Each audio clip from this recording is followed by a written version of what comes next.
नमस्कार, मैं हूँ आशीष चित्रांशी और आप देख रहे हैं the news launcher. Mid day मुद्दा विद अशोक वानखेड़े। और उत्तर प्रदेश में बहुत बड़ा फैसला हो चुका है, जिस फैसले का इंतजार कई दिनों से हो रहा था। दिल्ली से लखनऊ तक हलचल मची थी, बवाल मचा था।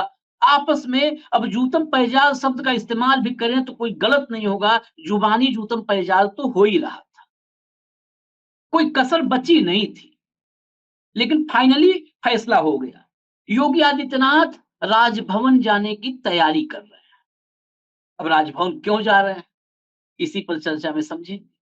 अमित शाह दरअसल पूरा कंट्रोल लेना चाहते हैं, पूरा कंट्रोल। और फिलहाल तो कंट्रोल ले ही रखे हैं। अब शुरुआत करते हैं, भाव को चर्चा में जोड़ते हैं और पॉइंट वाइज आज 6-7 पॉइंट में हम समझेंगे घटनाक्रम। भागते हुए इधर उधर नहीं जाएंगे, पॉइंट टू पॉइंट। सबसे पहली खबर भाव ये है कि योगी आदित्यनाथ से अमित शाह ये चाहते हैं कि होम को अलग कर दिया जाए और एक आदमी बिठा दिया जाए होम में।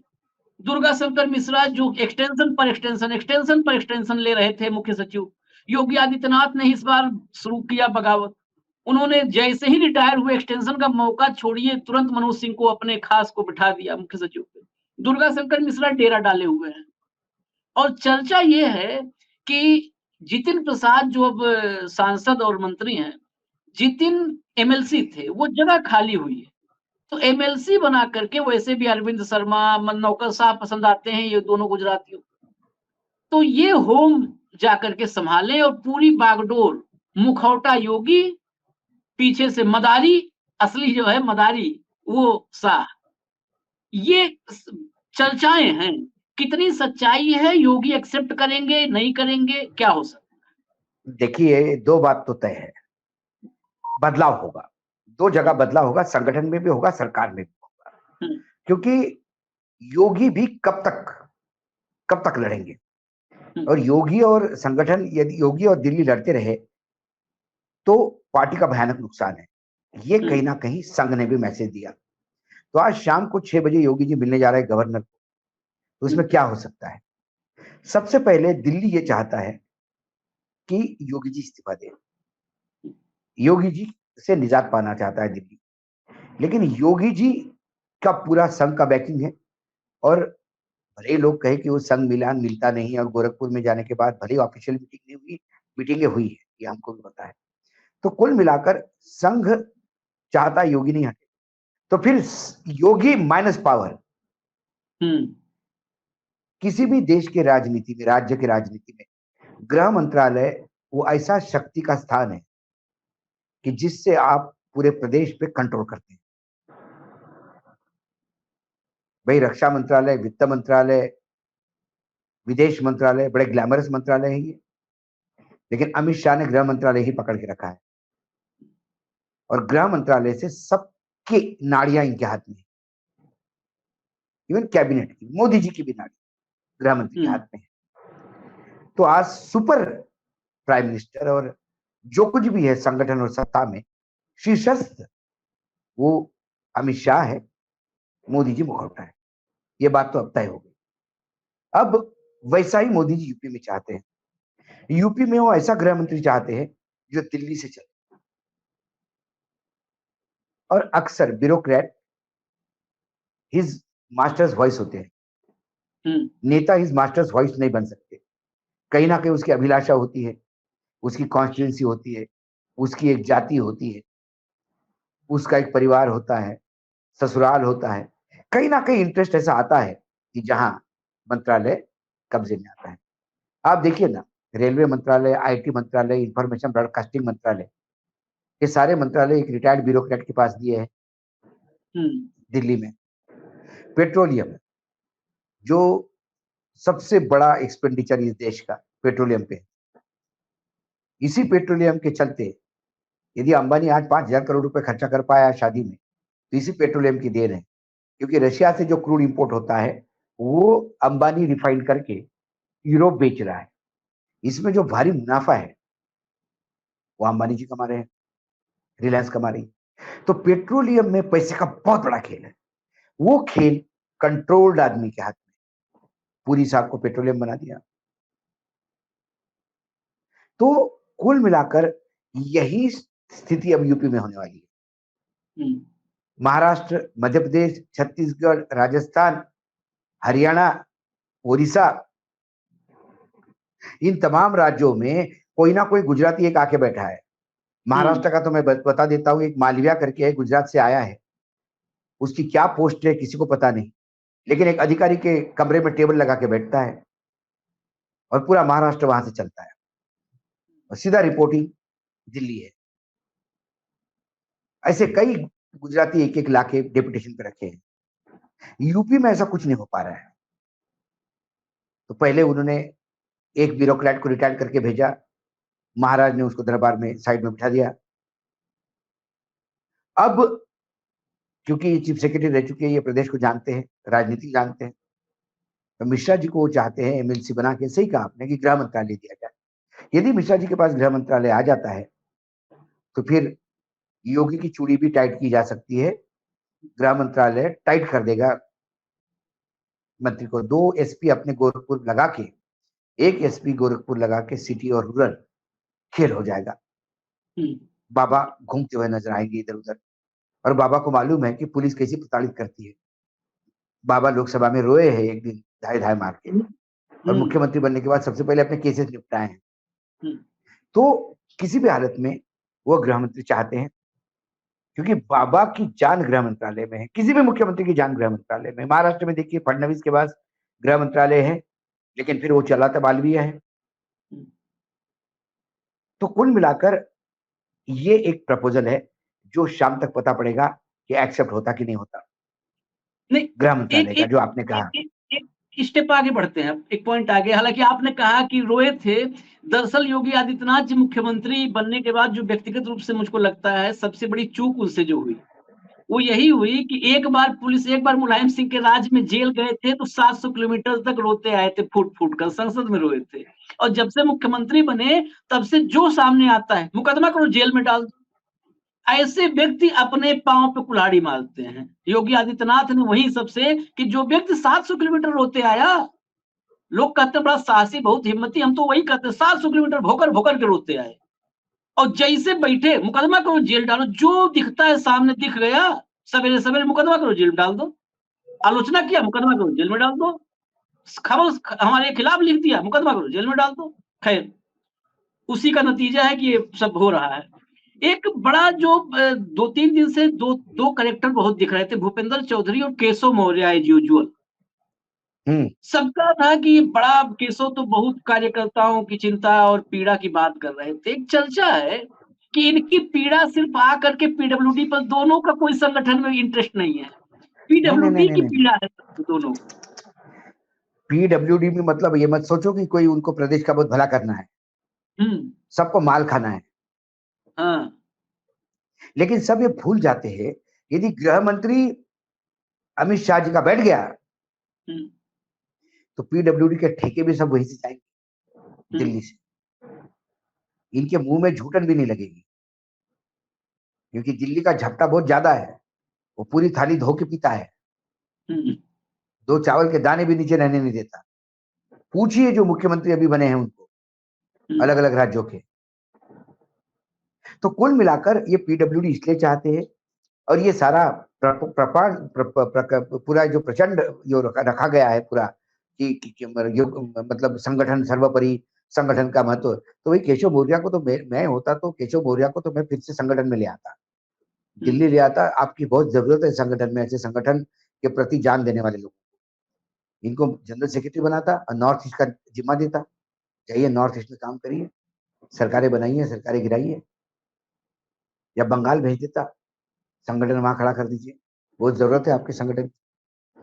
जो संगठन करते आशीष, उनको संगठन में भेजना चाहिए, ऐसा मुझे लगता है। लेकिन ये संगठन इसलिए कर रहे हैं कि सबकी नजर जो है वो लाल टपक रही है वो पीडब्ल्यूडी पे। और मुझे लगता है पीडब्ल्यूडी अभी खाली हुआ है। खाली है। जितिन पीडब्ल्यूडी मंत्री थे और वो सांसद हो गए वरुण गांधी की जगह, तो अब खाली हो गया है, इसीलिए वो खाली है। और पिछले वाले 17 से 22 में केशव मौर्य के पास वो पीडब्ल्यूडी था भी, और तब बराबर टक्कर पीडब्ल्यूडी की वजह से ही सिर्फ बराबर टक्कर देते थे योगी आदित्यनाथ को, लगातार टक्कर देते थे। इस बार पैदल हो गए। तो दोनों की निगाह वहीं पर है। भूपेंद्र हाँ चौधरी के बारे में भी जानकारी मिली है कि इनकी भी हाँ, रुचि कोई प्रदेश अध्यक्ष में नहीं है, ना ना ना ना इनकी ना ना, रुचि सिर्फ पीडब्ल्यूडी में है। अब दिक्कत है कि दो दावेदार पीडब्ल्यूडी के, भूपेंद्र चौधरी और केशव मौर्य, दोनों मौर्य। दावेदार। हम्म, लेकिन एक एक और विषय है, ये सुनने में आ रहा है योगी आदित्यनाथ पर, तो हम भी चर्चा करेंगे इसके इस शो में, थोड़ा आप लोग सब्र कीजिएगा, चर्चा करेंगे योगी आदित्यनाथ का क्या होगा, होम जाएगा रहेगा, उस पर अभी हम फिर आ रहे हैं। लेकिन ये संजय निषाद और राजभर का क्या होने वाला है, ये राजभवन जाने से पहले बड़ी चर्चा है। मुझे लगता है कि यदि योगी आदित्यनाथ की थोड़ी भी चली तो राजभर और संजय निषाद को ड्रॉप किया जाएगा, थोड़ी भी चली, क्योंकि इनका साथ में आने से कोई फायदा नहीं हुआ। यदि इनका साथ में रहने से भी इनके बड़बोलेपन से पार्टी बदनाम हुई, सरकार बदनाम, ये अनगाइडेड मिसाइल है भाई। उनने राम मंदिर के इसमें नहीं आने पे, मतलब राम मंदिर के प्रोग्राम में नहीं आने से आपने गांधी परिवार को अहिंदू कह दिया, हिंदू के विरोधी कह दिया। लेकिन जो राम को गाली देते हो आपके कैबिनेट में बैठे हैं ना, तो फिर आप सबसे बड़े हिंदू हो गए। कम से कम राहुल गांधी और सोनिया गांधी और प्रियंका गांधी ने, गांधी परिवार ने राम को गाली तो नहीं दी, सिर्फ कार्यक्रम का न्योता ठुकराया। वो तो शंकराचार्य ने भी ठुकराया था। लेकिन यहाँ पे तो राम का अस्तित्व, राम के कैरेक्टर पर सवाल उठा, राम के जन्म पर, जन्म पर सवाल उठाने वाले यदि आपके कैबिनेट में मंत्री है, तो फिर आप सबसे बड़े हिंदू विरोधी है। बीजेपी से बड़ा हिंदू विरोधी मैंने नहीं देखा, जो रावण को गोद में लेके बैठे और जो राम के जन्म पे सवाल उठाता है वो रावण ही हो गया। जो राम को मानते हैं, या तो आप राम को मानते हो या राम को नहीं मानते हो। राम को मानते हो तो फिर आप रावण के विरोधी हो, और रावण का विरोध कौन? रावण। राम का विरोध कौन? रावण। तो उस हिसाब से तो ये सब रावण बैठे हैं। तो मुझे लगता है कि राजभर और निषाद, क्योंकि वो प्रूव नहीं कर पाए। देखिए, एक होता है आदमी का वजूद, कम से कम भाई सोनीलाल पटेल की जो गादी चला रही है अनुप्रिया, कम से कम वो अपनी सीट तो निकाल लाई। हाँ, असली वजह यही है। हाँ। यही है। अरे ये तो अपनी भी सीट नहीं निकाल सकते, अपने बेटे की भी सीट नहीं निकाल सकते, तो ये बोझ हो गए। और कभी भी जब बोझ हो जाता है, जहाज डूबने लगता है, तो सबसे पहले जो भारी चीजें वो फेंक देनी चाहिए। और ये जरूरत से ज्यादा भारी हो गए। इनका भार वहन कर करके बीजेपी इतनी नीचे दब गई कि 30 पे आ गई। तो इन दोनों का यदि चला जाए, मंत्रिमंडल से बाहर किया जाए, तो मुझे आश्चर्य नहीं होगा, ऐसा मुझे लगता है। अच्छा, एक एक और अब आते हैं हम लोग मुख्य सवालों पर। अभी तक दाएं बाएं वाले सवाल थे, मुख्य सवाल पे। संगठन और सरकार, तमाम लोग कह रहे हैं कि इसकी सर्जरी होने जा रही है। अब संगठन और सरकार दोनों की सर्जरी, लेकिन मैं सर्जरी नहीं बोलता, मैं पोस्टमार्टम बोलता हूँ। सर्जरी तो जिंदा आदमी को होती है। क्योंकि कल रात में भाजपा के कुछ लोगों से बातचीत किया जो संगठन में और जमीन पर काम कर रहे हैं। उन्होंने कहा भाजपा जिंदा नहीं बची है। ऊपर भले बैठक कर ले, नड्डा, केशव मौर्य सब हंगामा कर ले, भाजपा तो खत्म हो गई। भाजपा कार्यकर्ता कहाँ कोई पूछ रहा है? सब अधिकारी को नेता बना रहे हैं, इंपोर्ट कर रहे हैं।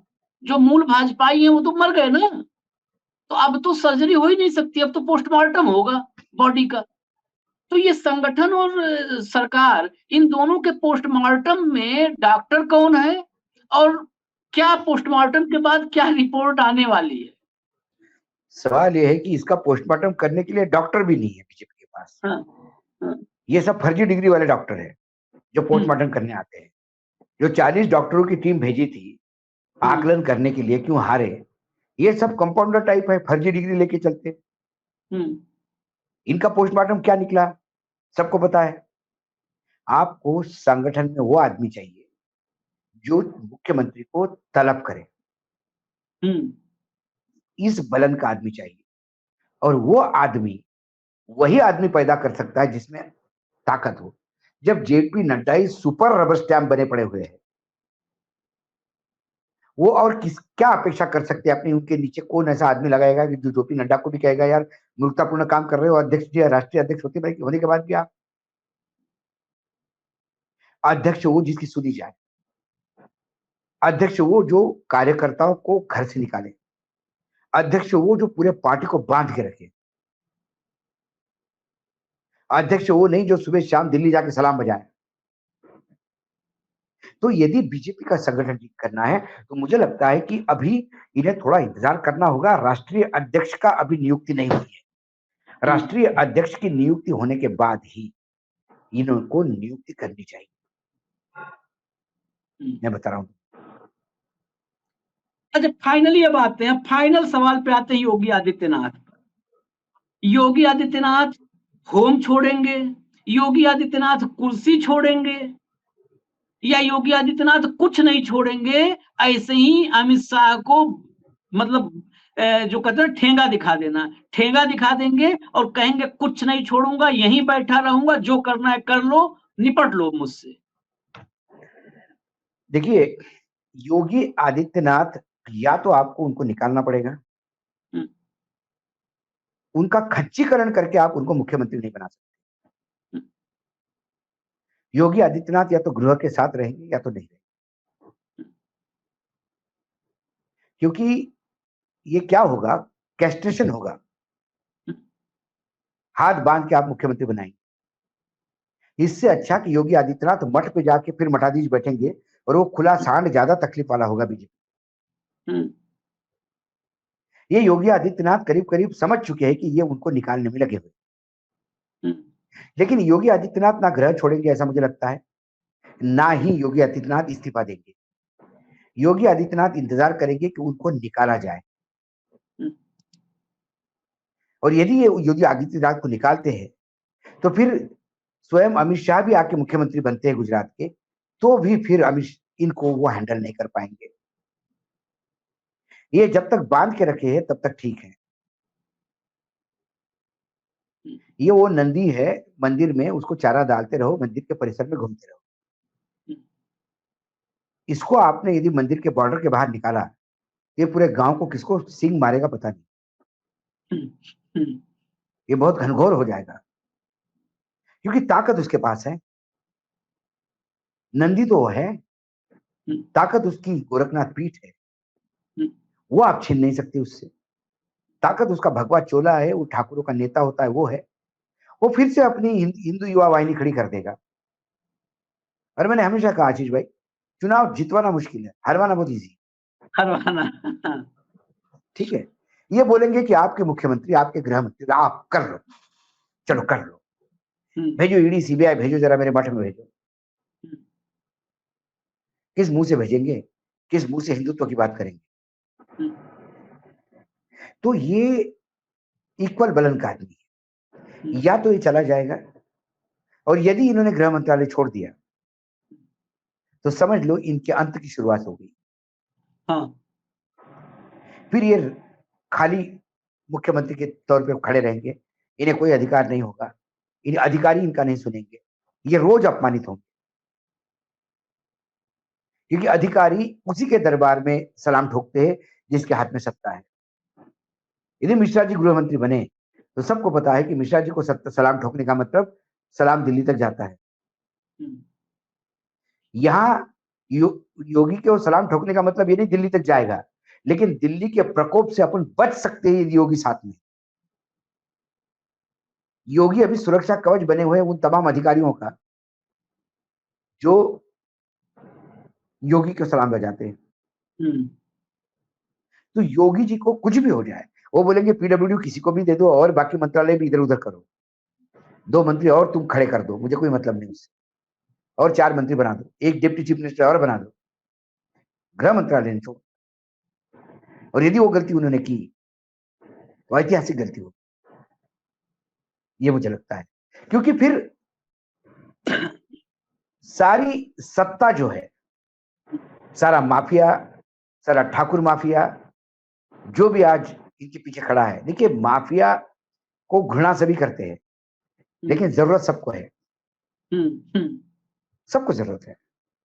फिर ब्राह्मण वर्सेस ठाकुर चलेगा, बड़ा बड़ा युद्ध चलेगा। मिश्रा जी गृह मंत्री बनेंगे तो फिर ठाकुरों की शामत आएगी। बहुत सारे समीकरण बदलेंगे। ये सिर्फ मंत्रालय बदलने की बात नहीं है, पूरे प्रदेश के मायने बदलेंगे। माफियाओं का, माफिया सेक्टर में बहुत हलचल होगी, उलट पलट होगी। ठेकेदारों में, फाइनेंसरों में उलट पलट होगी। सारे पूरे पुलिस महकमे में उलट पलट होगी। सारे ब्राह्मण बिल्कुल यज्ञ में लगे होंगे कि मिश्रा जी को मिल जाए। और कुल मिलाकर ये चलने से एक प्रदेश बचा है अभी दिल्ली का रबर स्टैंप बनने से, वो पूर्ण रूप से बन जाएगा। दो और बातें हैं। अभी लोक भवन में कुछ पत्रकार हैं जो अपना काफी समय लोक भवन में बिताते हैं, अधिकारियों से अंदर की बातें निकालते हैं, उनसे भी हम कुछ जानकारी जुटा रहे थे। तो एक और थियरी आई कि उत्तर प्रदेश में दोनों डिप्टी सीएम का जो, मतलब डिप्टी सीएम का पोस्ट जो है, जो डिप्टी सीएम का दो डिप्टी सीएम बैठा करके सोशल इंजीनियरिंग करने का फॉर्मूला था भाजपा का, उत्तर प्रदेश से इस फॉर्मूले को विड्रॉ किया जा सकता है। केस बिल्कुल किया जा सकता है। होम देने के बाद फिर किसी के पास होम आ जाए, तब तो पता चला डिप्टी सीएम चौथे नंबर पे हो गए। डिप्टी सीएम फिर होम। भाई मौर्य जी को डिप्टी चीफ मिनिस्टर बनाया, हारने के बाद भी बनाया। हाँ। इनका क्या कंट्रीब्यूशन रहा? हाँ। इनका क्या कंट्रीब्यूशन रहा लोकसभा चुनाव में? वैयक्तिक तो कुछ होगा। अपना इलाका हार गए, कौशाम्बी सीट हार गई भाजपा। मैं वही तो कह रहा हूं। फिर ऐसे गणपति को क्यों जबरदस्ती रखना? खंडित गणपति नहीं रखे जाते। लोकसभा चुनाव में जो जो खंडित हुए हैं, देखो योगी आदित्यनाथ ने अपनी इज्जत बचा ली। खंडित तो मोदी जी भी हो गए। वही तो बोला मैंने, हम तो उत्तर प्रदेश की बात कर रहे हैं। योगी खंडित नहीं हुए हैं, योगी ने तो अपनी इज्जत बचाई, बचा ली। गोरखपुर और आसपास सब जितवा के लाए। प्रधानमंत्री खुद खंडित हुए, राजनाथ सिंह खुद खंडित हुए। तो कम से कम चलो, ये तो राष्ट्रीय स्तर के नेता है, बेचारे पूरे देश देख रहे थे। और राजनाथ सिंह पे तो बहुत ज्यादा लोड था। वो तो 2029 के बाद भी नरेंद्र मोदी को नेतृत्व में चुनाव करवा रहे थे। वो तो 2029 की तैयारी में लगे हुए हैं। इस उम्र में 2029, साथ में पंकज का भी देखना है, और बर्डन है, पंकज का भी देखना है, छोटा नीरज है उसको भी देखना है। पंकज तो कम से कम एमएलए है, नीरज तो कहीं नहीं बेचारा, इसको भी कहीं करना है। बहुत ओवरलोड है वो, इसलिए लखनऊ हम छोड़ देते हैं। लेकिन फिर कौशाम्बी तो करना चाहिए था। ये तो खंडित है, इनको विसर्जित करना चाहिए। कोई उप मुख्यमंत्री कोई ही काम नहीं कर पाए। Social engineering has failed badly. आखिरी सवाल, आज फिर ये जो राजभवन जाने का फैसला हुआ है, जिस पर सबकी नजर है कि इस्तीफा दे करके वहां पे इतिश्री हो जाएगा, इस पूरे विवाद का इस्तीफा ही हो जाएगा। आखिरी सवाल यह है कि उससे पहले जो मीटिंग हुई, वो मीटिंग 10 विधानसभा उपचुनाव को लेकर के थी। अगर फैसले को समझना है तो उस मीटिंग पर जरूर ध्यान देना होगा। उसमें हर विधानसभा के हर उपचुनाव के लिए 2-2 मंत्रियों को प्रभारी बनाया है योगी आदित्यनाथ ने। यहाँ पर अमित शाह के हाथ में कमान नहीं दी है, न भूपेंद्र चौधरी के हाथ में। कंप्लीट कमान योगी ने अपने हाथ में ली है 10 सीटों के उपचुनाव का। 2-2 मंत्री बनाए हैं। पूरी मीटिंग में दोनों डिप्टी सीएम गायब थे। कुछ लोगों का कहना है, मैं जब लखनऊ पूछा इसकी वजह, तो कुछ का कहना था कि ये दोनों डिप्टी सीएम को किसी विधानसभा का प्रभारी नहीं बनाया गया। किसी विधानसभा का प्रभारी बनाया जाए ना बनाया जाए, वो दोनों डिप्टी सीएम है। अरे बाबा, मीटिंग में तो आने चाहिए थे। मीटिंग में आना चाहिए, वो कैंपेन करेंगे, वो रणनीति में कम से कम बताएंगे कि हाँ महाराज जी बिल्कुल ठीक है, हम भी चलेंगे आप जहां कहेंगे। दोनों गायब थे। क्या ये 10 सीटों का उपचुनाव भाऊ अभी हम लोग जिस युद्ध पर कह रहे हैं कि युद्ध खत्म हो गया, अभी सिर्फ युद्ध विराम होने जा रहा है? क्योंकि अगर ये 10 सीटें योगी आदित्यनाथ 10 सीटें पर उपचुनाव है, 8 सीट, 9 सीट, 10 में 5 भाजपा के पास थी। 5 से अगर वो संख्या 8, 9 या 10 के 10 पे ले जाते हैं योगी आदित्यनाथ, तो क्या योगी मोदी और शाह को बिल्कुल जो कहते हैं जंघा पर हाथ ठोक के, ताल ठोक करके चैलेंज करते नजर आएंगे? और दूसरा पक्ष, क्या अगर 5 से भी नीचे चले गए तो ये तो उपचुनाव था, यहाँ पर कहीं स्केप करने का, भागने का रास्ता नहीं होगा, क्या फिर योगी आदित्यनाथ को जबरिया हटा दिया जाएगा? ये योगी के लिए ट्रैप लगाया है। यदि लोग योगी ये कहते हैं कि योगी ये कह रहे थे कि भाई लोकसभा में मेरा क्या रोल रहा है, लोकसभा में तो आपने मुझे पूछा नहीं, तो अब उपचुनाव में आप जितवाओ, और ये प्रयास करेंगे कि उपचुनाव में बीजेपी हार जाए। 10 सीटें हारने से बीजेपी के मेजोरिटी में कोई फर्क नहीं पड़ता, नहीं फर्क है ना। और 10 सीटें समाजवादी या इंडिया गठबंधन को जाने से कोई वो सत्ता में नहीं आते, कोई फर्क नहीं पड़ता। लेकिन इससे योगी हटते हैं। हाँ, तो दिल्ली भरकस प्रयास करेगी कि ये 10 सीटें हार जाए, और योगी भरकस प्रयास करेंगे ये 10 में से 6 निकाल लूं, ताकि बोलूं 5 अपने थे तो बचा लाया और एक एक्स्ट्रा लाया। यदि मेरे पास लोकसभा होता तो 63 तो मैं ले ही आता और एक 64 भी खींच लेता। तो सारा, अब ये युद्ध विराम, बहुत सही कहा तुमने, युद्ध विराम है, ये युद्ध विराम है। और कहा गया है कि आर्मियां नहीं लड़ेगी अब अपने टेंट में चले जाओ, आमने सामने सैन्य है, आपकी तरफ से एक आदमी आएगा, हमारी तरफ से एक आदमी आएगा, द्वंद्व करेंगे, जो जीत जाए उसकी जीत समझेंगे। ये द्वंद्व के लिए वापस आए हैं, वापस योगी जी को ये 10 उपचुनाव में जाना है। ये योगी जी को सोच समझ के, अधिकारियों के भरोसे नहीं, सोशल इंजीनियरिंग, जात पात, और यदि जरूरत पड़े तो अंडरहैंड डीलिंग कर ले समाजवादी पार्टी से, अंडरहैंड डीलिंग कर ले एनडीए से, कि भाई मैं यहां हूं तो कम से कम इनकी बात नहीं मानूंगा, दूसरा मुख्यमंत्री आएगा तो इनकी बात मानेगा, मुझे 10 में से 6 सीटें दे दीजिए, आपको कोई प्रॉब्लम नहीं।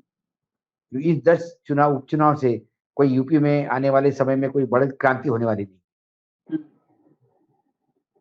ये योगी जी को भी करना होगा। योगी जी को भी जरा मठ से नीचे उतर के यथार्थ के धरातल पे राजनीति, शुद्ध राजनीति करनी। और यदि योगी जी इसमें सफल हो गए तो देख लीजिएगा 2029 में योगी जी कंटेंडर रहेंगे ताल ठोकने के लिए। ये 10 उपचुनाव वाटरलू साबित हो रहे हैं योगी जी। अब इसमें वो जीतते या हारते हैं वो तय होगा। यही उपचुनाव यानी युद्ध विराम, सारा कुछ है। राजभवन जाने का क्या पैगाम है, ये तो 6 बजे आ ही जाएगा सामने, मतलब आने ही वाला है। लेकिन जो भी पैगाम हो, अभी ये युद्ध का अंत नहीं, सिर्फ युद्ध विराम है।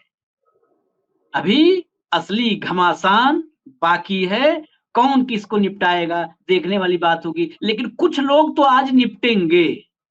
अब वो निषाद होंगे, राजभर होंगे, और कौन कौन से लोग होंगे, कुछ लोग निपटने जा रहे हैं। 2-3 चीजें जो मतलब पूरा सारांश बता देते हैं, वेग बिल्कुल की कुछ भी नहीं अंत में निकला, ऐसा नहीं होना चाहिए डिबेट में। योगी आदित्यनाथ फिलहाल मुख्यमंत्री बने रहेंगे, संगठन में पूरी तरह से फेरबदल होने जा रहा है। योगी मुख्यमंत्री बने रहेंगे, लेकिन योगी की शक्तियां दिल्ली अपने पास छीनने की कोशिश करेगा। और इसके अलावा योगी के मंत्रिमंडल में आमूल चूल परिवर्तन होंगे, पूरा का पूरा उसकी शक्ल तस्वीर बदली हुई सी नजर आएगी। इन्हीं उम्मीदों के साथ युद्ध विराम की कोशिश है, लेकिन असली संग्राम बाकी है। हम इजाजत दीजिए, आप न्यूज लॉन्चर आप देखते रहिए, लेकिन निगाह रखिएगा उपचुनाव पर, उसी के बाद होगा अंतिम संग्राम, उसके बाद। देखते रहिए न्यूज लॉन्चर। कल दोपहर फिर मिलेंगे मिड डे मुद्दा विद अशोक वानखेड़े में। नमस्कार।